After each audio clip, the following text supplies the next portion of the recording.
May mga other friends na sinasabi, hindi, retired na ako yan, ganun. Bakit ka ba nagaganyan? Di ka naman leader. Like, di ka naman dapat nagaganyan eh. Para iyain mo kami ng ganyan. Parang, okay. So, dina-downgrade ka because kasi you don't wala have a position. Yeah.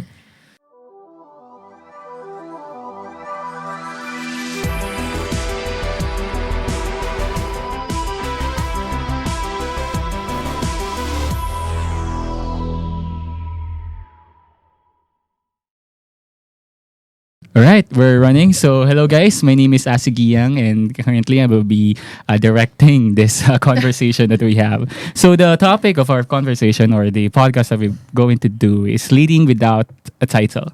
So, how do we make an impact without an official role?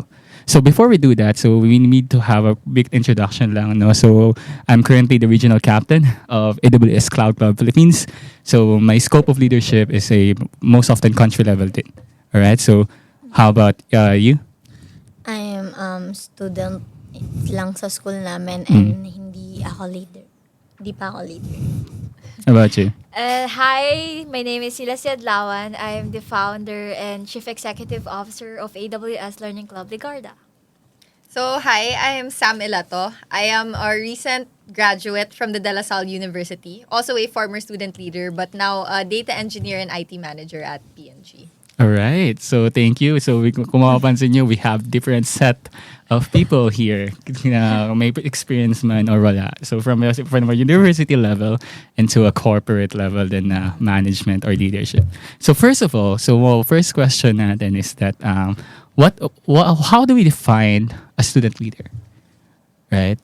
So kasi tayo may kanya-kanya tayong advocacy or may kanya-kanya tayong vision on how student leader means. Okay, but most often our initiatives are associated with the role that we have. Like for example, president ka ng IT club, right? So yung mga gagawin mo initiatives is there's most often directly to sa IT initiations, right? So how do we define a student leader? How about you? For me kasi, it's a skills. Kasi hindi ka pwede maging leader if wala ka talagang skills for leadership. So yung skills ba ng leadership is associated with what? Emotional intelligence ba? Or I think sa emotional intelligence. Kasi, sobrang hirap makipag-deal minsan sa tao kapag hindi mo talaga kaya i-manage yung emotion ng nakakausap mo. so most often yung student leadership is people management. How about you? What does a student leader means? For me kasi leadership is not someone who makes mistakes but it's someone who is willing to take chances and do what is right. I see. Yeah. So kasi even if sinabi mong leader ka as yourself, like as a person na ina-apply mo siya na ina-accept mo siya na leader ako Pero as a leader, alam mo ba yung tama sa hindi tama? Like for example, do you even know your boundaries to the people you're interacting with? So yeah, that's my take on that part. Okay, so how about we have Sam? What does student leader means? Okay, I think by definition of student leader, it's not necessarily whoever has the leadership roles, whoever is leading your student government. Pero for me, a student leader is somebody who inspires the next generation of students. Yeah. Someone that the younger people can look up to and hopefully become like in the future. It's not limited to title, but it's more on your ability to inspire the next set of people. Precisely. Kasi yung pagiging student leader is you can have initiatives nang walang ka-equate na role. True. Because I do believe that the title deserves the person, not the person deserves the title. Yes. Because if hinahabol natin yung title, most often kasi may natatapahan tayo. Right? Pero kapag yung title mismo ang lumalapit sa'yo na ikaw to, right? You deserve that. Do you believe in those? Yeah, I agree on that. Sa ano na? I Yung guess I do. title deserves the You don't? I said I do. I do. Oh my God. Nawala na ako. I do. All right. So so that's the guess of our the topic for today is student leadership and how we defined now what is a student leadership. So student leadership, it doesn't mean that na may certain role ka, Yes. but if you have the initiative to do it, right, and if you have the heart to do it, Yeah. Why not? Okay, so now we're going now to the practical ways to lead without a title. So, ito, how can student take initiative in group project, events, or student organizations? How about you, Sila? Ikaw muna. Okay, so in initiatives kasi, especially if wala ka talagang like, hindi ka ganun kagaling to communicate, like makipag-interact sa people, dun kasi nag-start yung may hirapan ka na kausapin sila or i-reach out sila. Kasi parang iba yung view niya sa view mo. Like parang for you, madali, pero sa kanya hirap ka. So kasi there are times kasi in like mga group works or even in the community na parang once you have the title kasi parang nagiging, imbis na naging title, nagiging entitlement na siya. Yeah, ganun. So parang, Nice nagiging quote, mali siya. Like, which is wrong talaga, di ba? Kasi dapat, as a leader, marunong ka dapat mag-uplift ng mga tao sa paligid mo. Kasi, hindi naman ibig sabihin leader ka, magaling ka na sa lahat eh. Yes. Kasi, Yeah. pag leader ka, that doesn't mean na you're always the best. Kasi, madami ka pang matututunan along the way. Kahit sabihin mo, for example, ako, founder ako and CEO ng club na tinayo ko sa AWS Ligarda. Pero once na mag-step up ako like into my comfort zone, ma-realize ko na like, meron palang Asi, meron palang Sam, like, parang ang dami, di ba? Like, parang, whoa, calm down. So, one thing that I've learned din, ang ganda ng sinabi ni Sila that you don't have to be the best to become a leader. Right? A student Very, leader. very true. Right? Because, ang sabi sa akin ng mentor ko, Sir Jambi, right? Under your, paano ba mag-grow yung person na to under your leadership? So, you don't have to be the very best technically, right?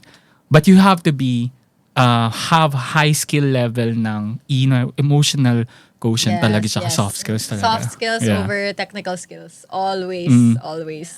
So how about you, Sam? During those time na student leader ka, tas I do believe nag-intern ka pa nun, right?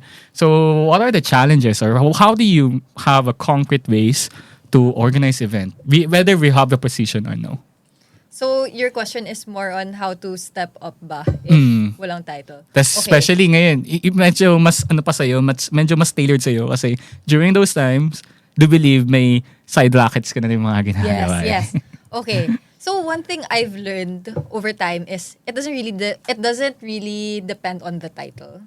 I think for me, what's important is you know how being a leader also means I think being a good supporter, also being a good teammate, being a good follower. It's not just being the person who oversees everything. So also identifying like you as a person, how can you support the person who is leading the team best? Maybe you just notice something small like, let's say, oh shucks, this person medyo nahirapan siya to manage this certain part. And sige, ikaw muna like, do you need help here? Yung just learning how to offer those small bits of help. In a way, you also help lead and manage the team rin, kahit it's not formally. And in the end, as long as you're able to reach your shared goal naman as a team, then that's really like all that matters then. Yes. Everyone's happy, you achieve the goal that you want, win-win for everyone. Tsaka din, kasi iba't ibang tao yan eh. Yeah. Sa table na yan, iba't ibang person yan nandyan. Right? And they have their own views then, right? At some level, at some point. So, see you as a person, right? Iba-iba rin yung pinagdadaanan nila. Right? So, most often kailangan tayo may empathy on leading. So, at some point, may empathy and yet, we need to hit the objectives. Yes, yes, right? yes. So, kahit pa paano, Finding the balance you have to between find the both, balance talaga. Right? Yeah. So, how about you? So, someone that is starting, so how do you step up in some difficult moments ng pagiging no role or no certain leadership position, but somehow you need to possess a leadership skill to hit the objective of organizations? Kasi I think may experience ako na parang pag niyayaya ko uy, taro, punta tayo sa event. Parang sabihin, bida-bida naman to, ganyan-ganyan. Lala naman tong di naman That to happens. leader. Yeah. Gaganyan-ganyan ka. Ayun, tas parang, sabi ko, mahilig kasi ako mag-push. Like, uy, sayang yung yung tech skills mo kung di mo outside word yung skills mong ganyan. Galing. Tas ganun kasi ako mag-motivate ng mga friends ko. Tas may mga other friends na sinasabi, hindi, retired na ako dyan, ganun. Bakit ka ba nagaganyan? Di ka naman leader. Like, di ka naman dapat nagaganyan eh. Para yayain mo kami ng ganyan. Parang, okay. So, dina-downgrade ka because Yeah, kasi you don't wala have a akong- position. yeah. Parang nangyayari. Parang Oh, nangyayari yeah. talaga yun, no? Yeah. Do you have an experience about that? In leadership, yeah, one time, actually, before starting the AWS Learning Club Ligarda, I asked a lot of people how to start, how to build. So, for them to be able to give me a guide on how to manage it very smoothly talaga. And then, I didn't expect the outcome. Like, parang, yung tingin ko sa kanila ang taas because they're a leader eh. Like, parang, oh, they know something that I don't know, ganon. And then, little did I know na parang, yung downgrade, like parang, hindi mo siya i-expect to someone na leader talaga. Like parang, shucks, nasasabi niya yun. Kasi parang, yung, alam mo yung eagerness ko kasi to start or to build that club, just for them na i-downgrade ako or parang i-discourage na ako na parang, don't do that, madidissolve lang yan eventually. Like parang sabi ko, like, oh my God, are you for real? Tapos parang pinaglaban ko talaga siya along the way na sabi ko, if hindi nila akong kayang suportahan, I will support myself together with my friends who back me up. So, at the end of the day, naniwala lang ako sa sarili ko and nanintigan ako. Kasi, if I will let them affect me, so walang mangyayari kasi sa life ko eh. And hindi rin ako magigain. So, the only thing that I will gain from them is negativity. So, as much as possible, pag hindi ako nag-step up or pag hindi ako nag-fight back to them, like parang pinatunayan ko na parang, ay, tama sila, hindi ko nga pala kaya. Pero I proved them wrong na, look at me now, look at the club that I established. It's still running. Like parang may mga event na kaming nagawa without any sponsors, like that. And then ayun, I have a doubt kasi parang hindi kami accredited din talaga, 'di ba? Since pag iba kasi yung advantage pag registered ka eh, like sa hindi. Kasi parang, for example, for a normal person na sasabihin, ano yan? Hindi ko naman kilala yung mga tao dyan eh. Yung Okay. parang, hindi mo sila may encourage sumali. Tapos parang, na-shock na lang ako along the months na parang, hala, ang dami na namin. So, I'm Congrats. really happy. Congrats. So those are the common struggles of Yeah. people who face leadership who doesn't have a, wala pang certain position. Right. And at this point, I'd like to thank our sponsor, White Cloak Technologies. So White Cloak Technologies is a custom software development company. They build mobile and web applications. They work with leading brands in banking and real estate. Visit their website at www.whitecloak.com to know more.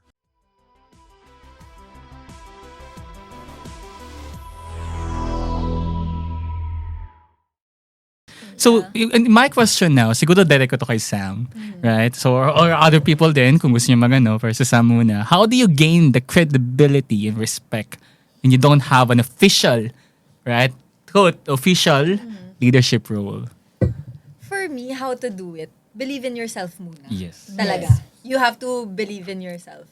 I guess for me, this question hits a little bit closer to home. Kasi growing up, I actually had a point in my life na I did not believe in myself enough. And I think that was a big reason why I didn't want to step up. It was just me. Like, I was hindering myself from doing, like, what I wanted. And I think when I got older, eventually, like, the opportunities came. And I did realize na parang, now's the perfect time. Like, I can restart and I can choose to believe in myself this time. Kahit just pakonte-konte, like step up a little bit here, step up a little bit there. And I think eventually you'll build that confidence in yourself. And when you have that confidence in yourself, people will also see that in you. Yes. So leadership isn't a role. But leadership is a call because the situation demands. Correct.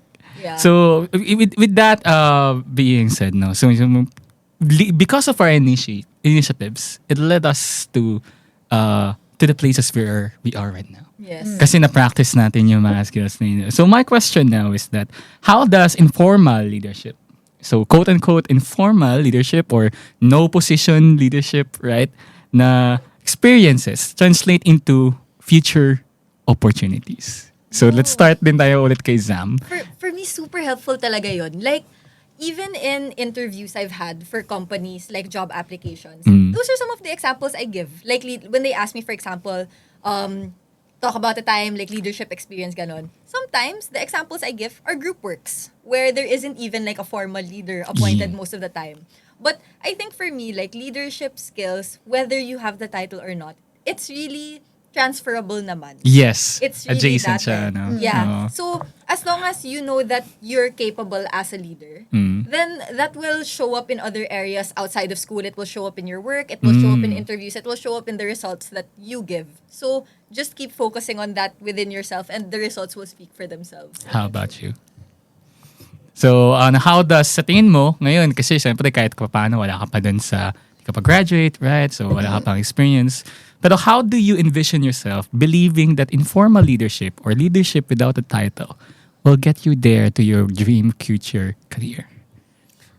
For me, kasi parang explore ka lang talaga eh. Like, you need to learn sa mas ahead pa sa'yo. Mentors. Like mentor. Yeah. Like, Yeah. like Dito sobrang, mo makukuha mo sa communities eh. Mentorship is really nice. like ma-help ka talaga nila if hindi ka talaga leader. Pero parang along the way, ma-apply mo din sa sarili mo yun eh. Tapos di mo na wala, nakata ko na pala siya. Wala, nasasama ko na pala siya. Parang ganun.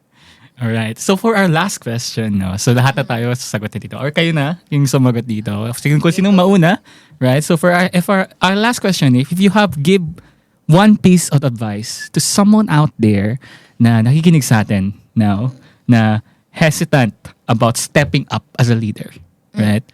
So kasi most often, hesitant tayo mag-leader. For example, sa group projects, right? So, especially kapag, randomizing group projects, di ba?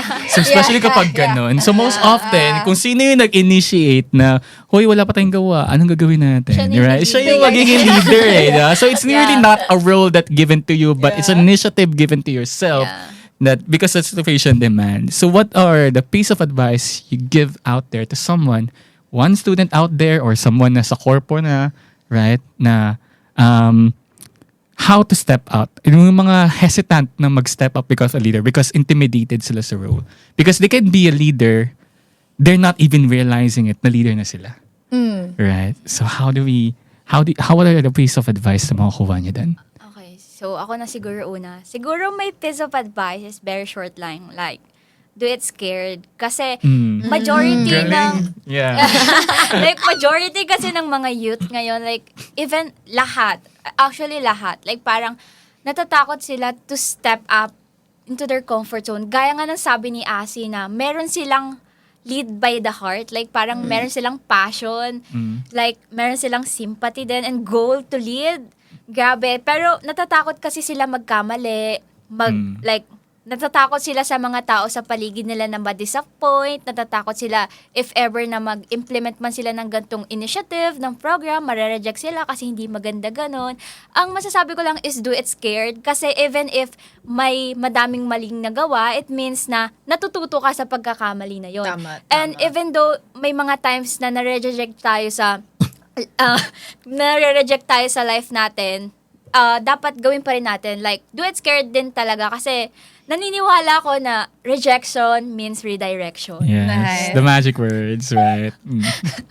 How about you, Sam? Okay, for me, similar, pero believe in yourself and you don't need to obsess about being the perfect leader. You will not be perfect and that's okay. I think just keep a growth mindset na there are lots of things pa rin for you to learn. You can always improve. You don't need to be perfect now as long as you know where you're headed.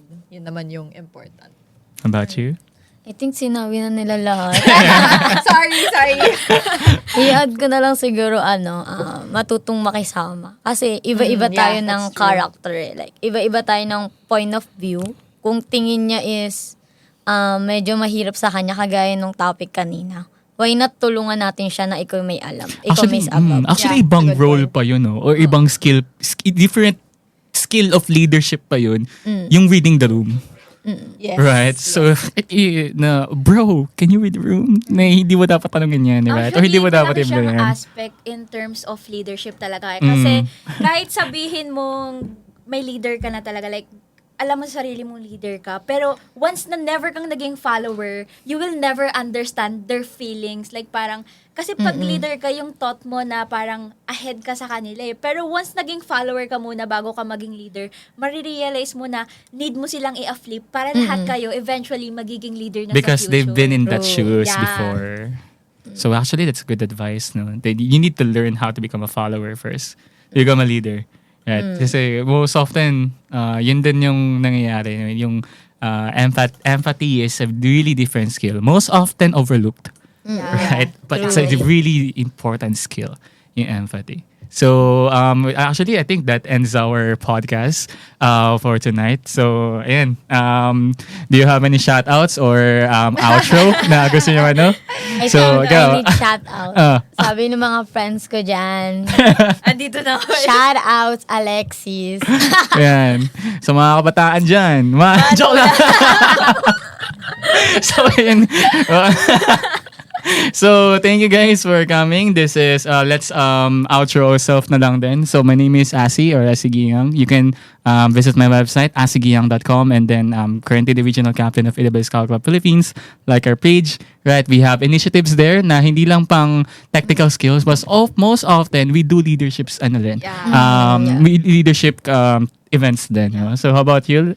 So again, my name is Sila Siadlawan. I'm the founder and Chief Executive Officer of AWS Learning Club Ligarda. So follow our Facebook page. Thank you. And last, Sam.